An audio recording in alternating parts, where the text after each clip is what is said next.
পরপর 2 দিন কারিগরি ত্রুটি দেখা দিল ঢাকা স্টক এক্সচেঞ্জের সার্ভারে, ফলে সপ্তাহের দ্বিতীয় কার্যদিবস প্রায় 15-2 ঘন্টা দেরিতে শুরু হয়েছে ডিএসসি লেনদেন। বারবার এই ধরনের ঘটনা ঘটতে থাকায় ক্ষোভ জানিয়েছেন বিনিয়োগকারী এবং বাজার বিশ্লেষকেরা।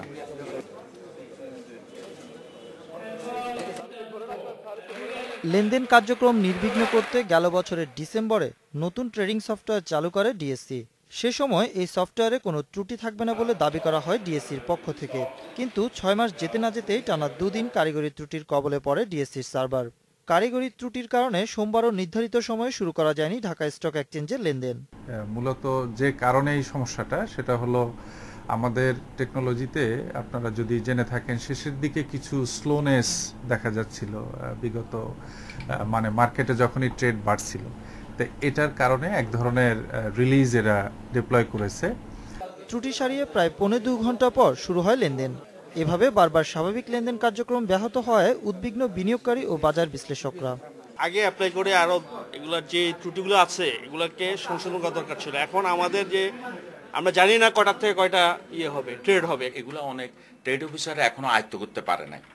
আমরা এখান থেকে আপডেট পাই না, এবং অনেক সময় 2টার পরে যাইয়া এটা লোডিং হয়ে যাচ্ছে। এই সমস্যা হইলে হয় কি, বিনিয়োগকারীদের মধ্যে একটা আতঙ্ক তৈরি হয়, হ্যাঁ, যে সফটওয়্যার কেন হচ্ছে না, নানান রকম গসিপ তৈরি হয়। এই গসিপগুলি থেকে দূর করতে হলে যারা কর্তৃপক্ষ আছেন তাদের এই ব্যাপারগুলি অত্যন্ত দ্রুত দেখা উচিত। গত বছরের এপ্রিলেও কারিগরি ত্রুটির কারণে ডিএসসিতে লেনদেন শুরু হতে দেরি হয়। এই ধরনের ঘটনায় ডিএসসির কাছ থেকে লিখিত প্রতিবেদন চেয়েছে পুঁজিবাজার নিয়ন্ত্রক সংস্থা Bangladesh securities and exchange commission. Ashraf Alam, independent news, Dhaka. ডিএসসির সাবেক সভাপতি আহসানুল ইসলাম আছেন আমাদের সঙ্গে। জনাব আহসানুল ইসলাম, আপনার কাছে জানতে চাইবো যে লেনদেন কার্যক্রম নির্বিঘ্ন করতে গত বছরের ডিসেম্বরে নতুন ট্রেডিং সফটওয়্যার চালু করে ডিএসসি। সে সময় এই সফটওয়্যারে কোনো ত্রুটি থাকবে না বলে দাবি করা হয় ডিএসসির পক্ষ থেকে, কিন্তু 6 মাস যেতে না যেতে, 6 মাস হয়নি, মে মাসের শেষ সপ্তাহে আছি আমরা, টানা 2 দিন কারিগরি ত্রুটির কবলে পড়ল ডিএসসি সার্ভার। এই জন্য আপনি কাকে দায়ী করবেন বা কাউকে দায়ী করার কোনো সুযোগ আছে কিনা?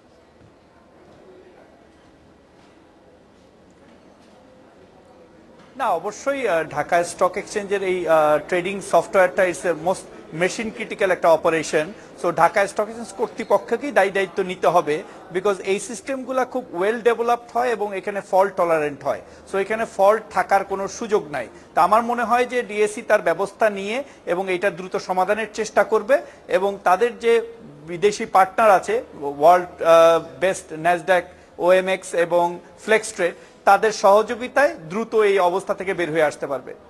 জনাব আহসানুল ইসলাম, আপনি কি মনে করেন যে এই কারিগরি ত্রুটির কোনো প্রভাব বাজারের উপর পড়বে? আমি বলতে চাইছি যে লেনদেন করার ক্ষেত্রে সাধারণ যারা ক্রেতা বা বিক্রেতা আছেন, বাজারে বিনিয়োগকারী আছেন, তাদের মধ্যে এক ধরনের ক্ষোভ আমরা আজকে দেখতে পেয়েছি সারাদিন ধরে। গতকালের ঘটনাটি হঠাৎ করে ঘটেছে, পরেটি হয়েছে, আজকে আবার হওয়াতে তারা এক ধরনের ক্ষোভ জানিয়েছেন। এতে কি কোনো বাজারে কোনো প্রভাব পড়ার কোনো সম্ভাবনা আছে কিনা এই কারিগরি ত্রুটির কারণে?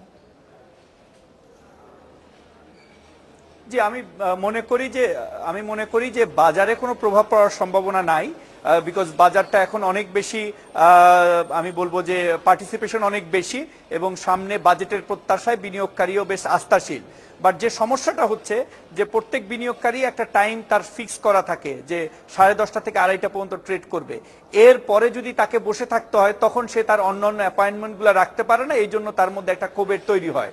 সো বাজারের ওভারঅল আমি মনে করি যে এই মুহূর্তে প্যানিক হওয়ার কিছু নাই, এবং এইটা সাময়িক ব্যাপার, এটা ওভারকাম করে ফেলবে ঢাকা স্টক এক্সচেঞ্জ কর্তৃপক্ষ। বিনিয়োগকারীদের আপনার মাধ্যমে বিনীত অনুরোধ করব তারা যেন কোনো গুজবে কান না দেয়, কোনোভাবে প্যানিক না হয়। বাজারের অবস্থা আশা করছি ভালো থাকবে। জনাব আহসানুল ইসলাম, আপনাকে অনেক ধন্যবাদ। একটু বিরতি নিচ্ছি, ফিরছি একটু পরে।